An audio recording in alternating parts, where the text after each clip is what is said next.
Welcome gamers and hunters alike. As I'm sure you're aware, Capcom just dropped a crossover that's got everyone pressing start. And it's Akuma from Street Fighter 6, and he has officially entered the Monster Hunter Wilds universe.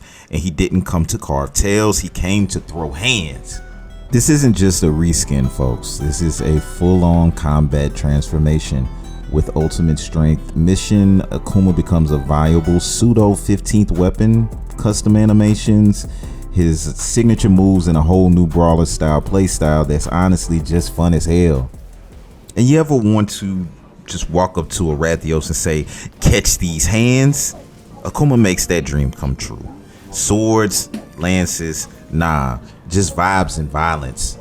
And all you have to do for completely free is to complete the collab quest, and you unlock the Akuma layered armor alongside the Blanca-chan Palico set. There's also optional Chun-Li and Cammy outfits for armor if you really want to turn your hunt into a Capcom crossover fever, but I think that's a little bit of extra cheese and I might actually spend it on this. Cause look, I've been playing Street Fighter since the days Walmart hosted tournaments. Yeah, like those random aisle brackets with a busted controller and sticky floors. I've been maining Akuma since I was old enough to know Raging Demon wasn't just a damn band name. So this crossover is not just hype for me, it's actually personal, especially as a newbie Monster Hunter Wilds person that hasn't been able to experience Akuma in previous versions of the game. So from the legendary hunters out there, let me know what y'all think in the comments, please, about this version with the pseudo weaponry. I promise you, seeing some of these monsters get shurikened into another zip code is the serotonin boost I didn't know that I needed. This collab isn't just for fan service, in my humble opinion. It legit plays like a passion project. And although some would argue it's slow coming, if this is the kind of surprise Capcom's cooking now, I can't wait to see what's next. Title Update 2 is on the way, and the roadmap appears to be stacked with seasonal events, new monsters with an S, and probably more reasons for monsters to fear human fists.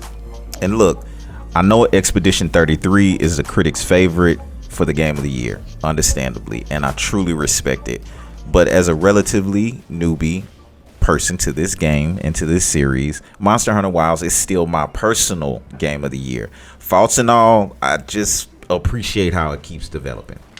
And that development is what has me mostly excited. It's just the potential in being able to take a character like Akuma and actually figure out a way, even though it does feel janky, or it felt janky for me in the beginning, but to figure out a way to get his moveset in the actual game itself in a fun PvE experience, you know, that's magnifique with what they could do with all the other assets that Capcom has, from the whole Street Fighter roster to, you know, Dante, Devil May Cry, for example. I've heard he's been in there before. I've heard Mega Man, of course, things like that. But even beyond that, it's just a lot of, you know, potential again for a lot of fun times and just getting together with friends or even soloing, you know. So yeah, I'm looking forward to more, and just legitimately tell me if I'm overhyping this thing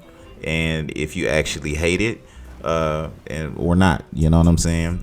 Your thoughts are important with this thing. The whole community here is super dope. So if you're loving or hating the Akuma madness, or just want to help a hunter and fighting game fan out, please feel free to hit the subscribe button. You know, we're closing in on 1,000 subs, and yes, there is a giveaway when we hit that. So, you know, more details to come. With that said, man, stay safe out here. Peace.